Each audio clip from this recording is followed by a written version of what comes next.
number one is a focus on mobility.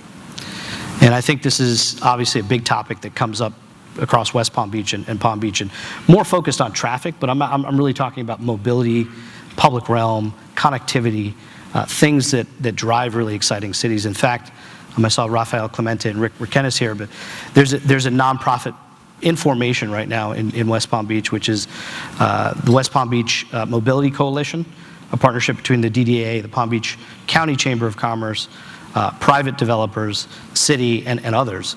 And I really think this is an opportunity for us to come together to get ahead of the growth that's coming, to create great mobility and connectivity. When I say mobility, a lot of people think, oh, well, this is not about autonomous cars, and we're cars are going to be here because we drive them. But it's really about taking cars off the street so that those who have cars and rely on cars can move freely through our city. And other mobility things. I mean, obviously the Bright Line is incredible. I think that connectivity to Orlando and connections to Boca and Aventura are going to be great. So mobility is something that I'm super excited about and very supportive of. A larger vision outside of our assets, but connecting the city. And also working with Palm Beach as well on how this is going to help both sides. So I'd say mobility is one. University of Florida is a really, really exciting one. I would say University of Florida might be the most exciting new development in the history of the city of West Palm Beach. You might agree with that.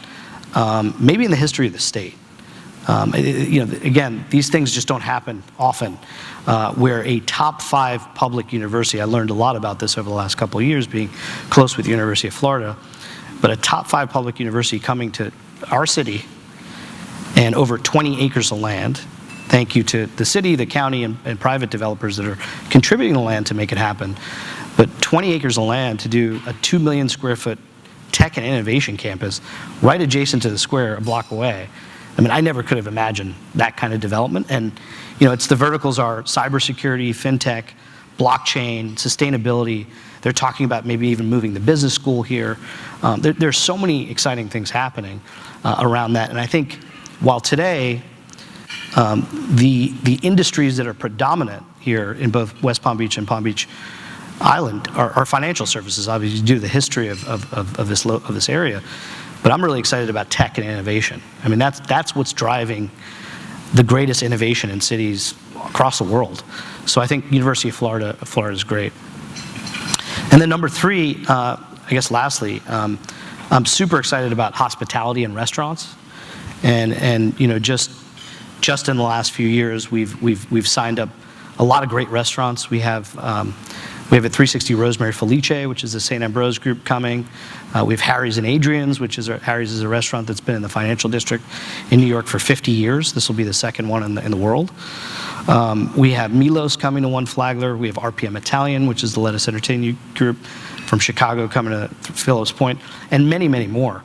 I could never have imagined that the conversations we're having today we're having, and I think it just shows that the focus is on West Palm right now.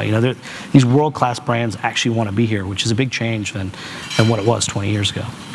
Yeah, one thing that's not lost on me is where we are now, which is speaking in front of the Palm Beach Chamber of Commerce, and I want to commend the directors of the Palm Beach Chamber for the collaborative spirit that is being exhibited by us coming over here to talk about West Palm Beach.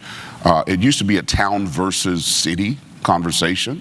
That's no longer happening. I little selfish, shameless plug, one of the first things I did after becoming elected as mayor was to come address the Palm Beach Chamber, because I did want to, throughout the olive branch, that it was we were not competing. In effect, our futures, I predicted then, were inextricably intertwined. And I think that the conversation we're having now, the growth that's happening in our city, is due in no small part to the relationship, the existence of the town, and the people who live in the town. And so I think it continues to be important for the town and the city to work together. So I truly appreciate the opportunity to sit among this audience at this location to talk about some of the developments that are happening in the city of West Palm Beach. Now, it is not a perfect story. There's no perfect city. So what are some of the challenges that you see as a major developer in the city of West Palm Beach? Yeah, I think, good question. We deal with challenges every single day. So there are a lot of sort of moving parts to that question. I might state the obvious that most people know, and this is because we're talking to world-class companies coming here, and we're having some incredible discussions. I forgot to mention earlier that we have a portfolio of about 1.3 million square feet of Class A office in West Palm Beach. You mentioned 515 Fern. 515 Fern we announced, hope to break ground in about a year from now. That's a 450,000 square foot building, so it'll be by far the largest building ever built in downtown West Palm, 50% more than 360. And then on top of that, we're in design and pre-leasing on 2 other buildings, adding another 1 million square feet. So we're over doubling the Class A office market is our plan. When I say that, people look at me like I'm crazy, which you have to be a little crazy to be a developer, actually. So, but I think the growth is coming, right? And I think in many ways it's going to enhance this community. But with that growth coming, there are issues that need to be resolved that you know about, that many people know about. I would say 2 major things are education, right? With the growth and certainly sort of the younger talent that wants to be here, we need to think about both public and private schools. That's probably a big topic that comes up every single conversation we have with every CEO. So, we're certainly working with some private sector partners, working with the city, working with the county to think about the public school side of things. We know that there has to be a lot of growth in that category over the next 5-10 years. And the other one is housing, quite frankly. I think it's pretty clear that affordability is a major issue in West Palm Beach. Affordability here is probably another conversation here in Palm Beach because it doesn't really exist. But I think as we build cities again, and Mr. Ross has been really focused on our team on figuring out how are we going to get more workforce and affordable housing into the city.